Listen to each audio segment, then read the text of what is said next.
So Luca, a victory, but under significant pressure. Just some of your feelings after that.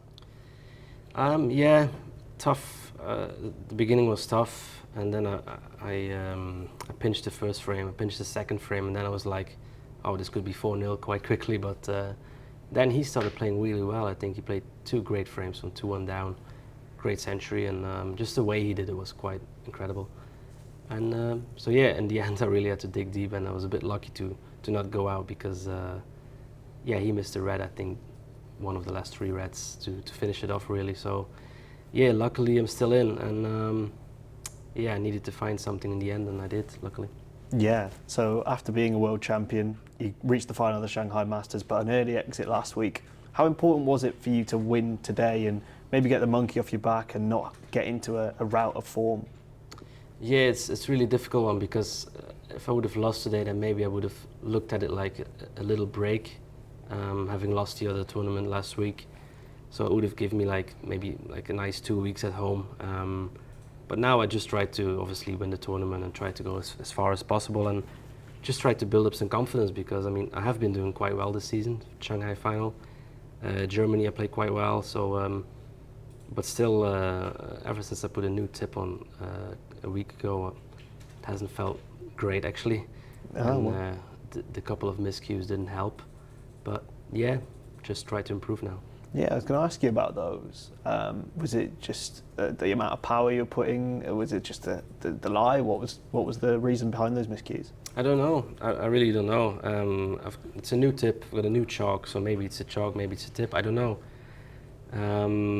Yeah, I need to have a look at it, and but it's just those shots where you really need to dig really deep, and then I get those miscues sometimes. So it's really frustrating because if I didn't get the miscue on 2-0, I probably win 4-0. So, and then the other one, I probably win 4-2. So yeah, that's the way it goes. Is it something you'll keep going with this week, or are you going to tweak it, or is there any plans on that? Or no, just keep going. I'll just try to be a bit more careful when I'm sort of playing really like nippy screw shots. So I'll just keep it on and try to make it more simple for myself around the black spot and stuff like that. So yeah. Absolutely. So on to Stan Moody. What advice would you have for him? You've been in a very similar position yourself. Oh, you yourself are the world champion. It would have been a huge moment for him to beat you. Obviously, he's lost. What would you say to him in this situation? Oof, I don't know. I'm not the right person. It's really difficult. Snooker is one of those games you just need to keep going whatever happens, and if you're good enough then you're going to make it, and if you're not good enough then you'll never make it, whatever you do. Actually I was talking about this in the car with my dad and my girlfriend and my mom. I was saying sometimes I look at players and they change their diet and change their lifestyle and nothing happens, because I think in snooker if you're good enough you'll play well. I mean, if Ronnie just eats crap all day and doesn't and just sits on the couch all day, he's still going to win tournaments. And you know, and if a different player has the same lifestyle as Usain Bolt and he's not going to play well, you know what I mean? So I think it's really difficult, but obviously Stan Moody, he's got the talent definitely, and he did some great things today on the table, and I was quite impressed at some point because he struggled in the beginning, so to play like that after struggling is quite difficult. Some people just come out and they just play well and it's good, but after struggling I think it was more impressive to see. Yeah, so going forward, obviously we've got Wuhan next week, we've got Belfast pretty soon after that. It's a pretty hectic schedule. I mean, you spent the whole summer travelling. You're going to be travelling again, but this time with the snooker. So yeah, what are your feelings towards that? And yeah, are you excited?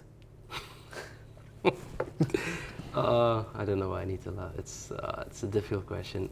To be honest, the traveling is really, the older I get, the worse it gets. I remember when I was 18, 19, I remember when I asked, I'm just gonna say his name, John Higgins in China, I said, do you still love the traveling? And he was like, oh, no, I hate it. And I was like, why does he hate it? And now I sort of understand him, and I'm at the same point in life where it all is a bit too much, and I just love being at home more. I used to really love traveling. I still do when I go on holiday, but to play snooker, it sometimes really is a bit tough to take. But yeah, it is what it is, and I mean, obviously we cannot complain.